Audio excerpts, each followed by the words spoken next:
Hai Voices, balik lagi sama gue Vino Justian. Nah, hari ini nih kita mau ngebahas satu topik yang menarik banget. Dimana teman-teman kan banyak nih, khususnya bagi anak-anak muda yang berpikir kayak, gue gak mau tinggal di Indonesia, gue mau kerja di luar negeri aja. Nah, tapi masih banyak nih sebagian orang yang belum tahu kalau kerja kayak di luar negeri, khususnya di negara-negara Asia Tenggara tuh kayak mereka juga punya upah minimum gitu yang kayak bikin temen-temen, oh ternyata gitu ya, ternyata kerja di luar negeri nggak seenak apa yang kita bayangin ya. Walaupun ada juga sih yang orang cuma jadi kayak TKI, TKW di luar negeri, badah pulang-pulang langsung bangun rumah, bangun apartemen. Anjir, apartemen baik banget ya.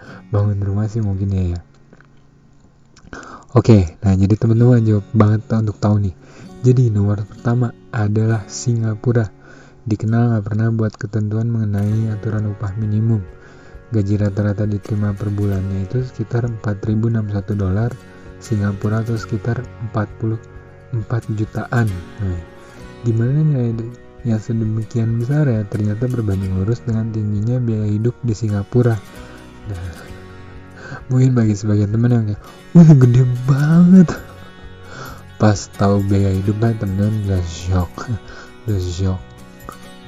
Ya ibarat kayak di negara mana itu yang kayak buat beli telur perlu sampai 1 miliar gitu. Ya gitulah ya perbandingan kasarnya. Nah yang kedua adalah Brunei Darussalam, dimana negara ini juga nggak netapin upah minimum, tapi kayak orang-orang yang kerja di sini bisa dapetin gaji sekitar rata-rata 1989 atau sekitar $2.000 Brunei Darussalam per bulan. Kalau dirupiahkan bayarannya itu per bulan bisa nyampe 21 jutaan. Nah, tapi biaya hidupnya di sini terbilang mahal. Kayak Singapura ya.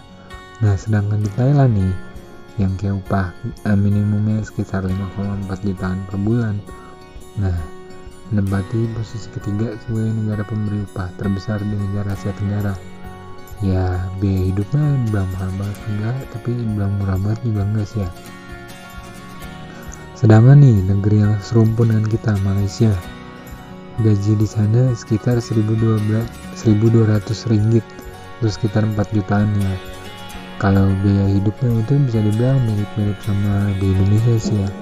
Nah berikutnya adalah Filipina, dimana upah minimumnya itu sekitar 3,9 jutaan lah per bulan atau sekitar $256 per bulan gitu.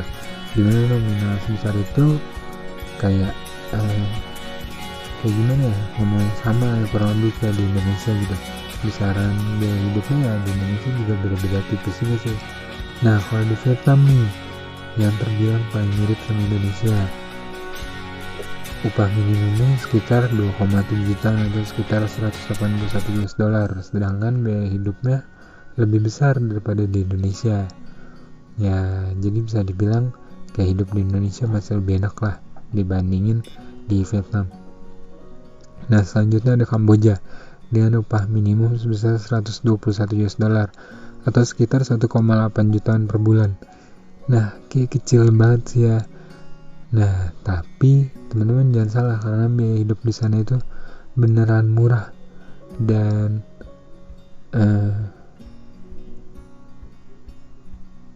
pasti kayak teman-teman mikirnya gitu kali ya. Sedangkan biaya hidup di sana lebih mahal daripada di Indonesia.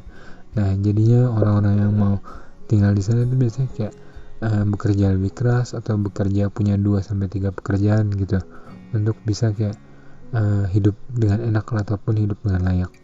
Nah setelah itu ada Laos dengan upah minimum sama sih ya, sekitar 1,8 juta per bulan, kira-kira ya kurang lebih sama kayak di Kamboja. Cuma biaya hidupnya itu ya sama sih di Indonesia, masih lebih enak sih ya dibandingin kayak di Laos gitu, karena emang komponen, tapi ya kayak komponen biaya hidup tertentu di Laos gitu ada sih yang lebih murah dibandingin di Indonesia gitu ya. Mungkin kayak dari makanan-makanan pinggirannya gitu juga ya emang lebih murah juga sih ya. Nah yang terakhir ada Myanmar, dimana negara ini upahnya itu paling murah di Asia Tenggara, itu sekitar 1,2 jutaan. Nah yang bikin parahnya lagi, selain upahnya kecil, biaya hidupnya juga lebih besar daripada di Indonesia. Jadi guys, mau gimana pun emang lebih mending Indonesia sih ya dibanding negara lain. Wih, orang bilang tanah kita tanah surga, woi. Ya kurang lebih begitu lah ya. Jadi bagi sebagian teman-teman yang mau mencoba kerja nih di luar negeri, khususnya di Asia Tenggara, kalian wajib banget cari tahu dulu sebelum kalian kerja di luar negeri. Dan buat gue itu, dari yang gue tahu sih ya, dari teman-teman gue yang kerja di luar negeri, jadi pendidikan itu impact banget buat mereka yang di luar negeri. Jadi makin tinggi makin tinggi pendidikannya gitu, dan pilihan jurusan yang diambil itu juga berpengaruh sih ya buat gaji kalian di luar negeri gitu.